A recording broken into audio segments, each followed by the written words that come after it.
Help me make up my mind. I always imagined myself with a garage filled with Ferraris and Porsches.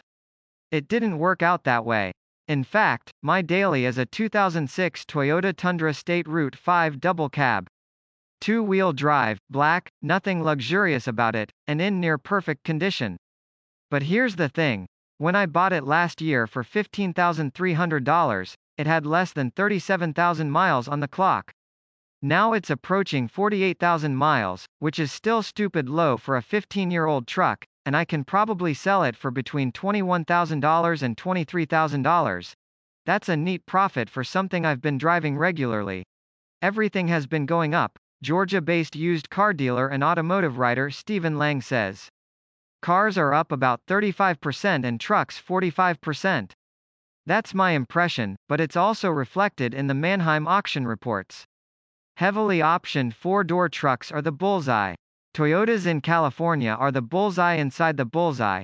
Because I now have a staff job at Beyond starting the job at I also now have 2 kids in college. My son Jack is at Carleton College in Minnesota and my daughter Nina starts at Cal Poly Pomona in the fall.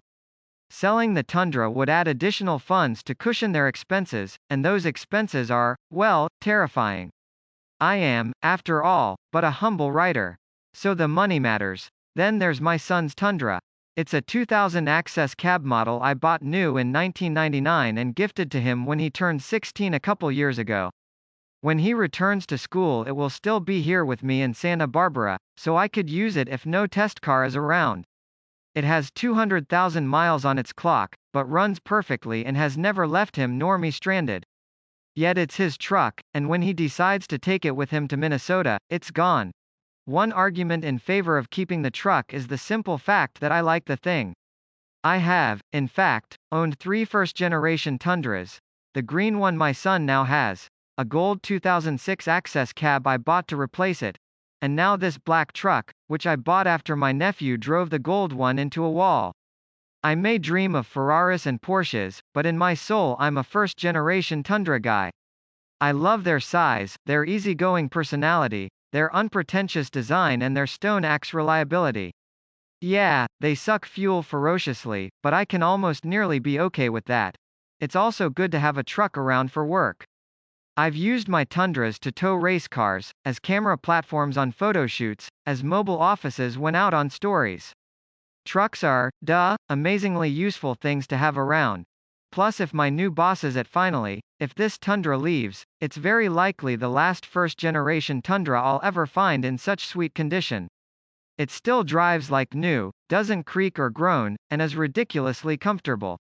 It took a lot of searching to find this one perfect truck, plus a lot of begging at the credit union to finance such an old vehicle. It's not something that will be easily duplicated. My next vehicle will be something not an old Tundra. I'm not a reasonable person when it comes to vehicles. I'm sentimental about every single one of them. It was utterly traumatizing to watch my 62 Nova, 71 Camaro, 69 Fiat 124 Sport Coupe, and 3 different examples of Honda Civic C go away. They were friends who never talked back, companions who always wanted to play, servants who always provided what I needed. Only my first car, a 1974 Chevrolet Vega, was a horrible, no good, rotting pile of I was happy to eject into the world.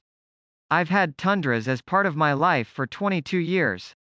Apparently, I hate change. And I'm never going to own a Ferrari or Porsche. This is a weird used vehicle market for 1,000 reasons, and these conditions won't last. It's hard to imagine that my truck will be worth more than it is at this very moment. If I want to take advantage of all this, I have to do it soon, so that's my situation. Any advice is appreciated.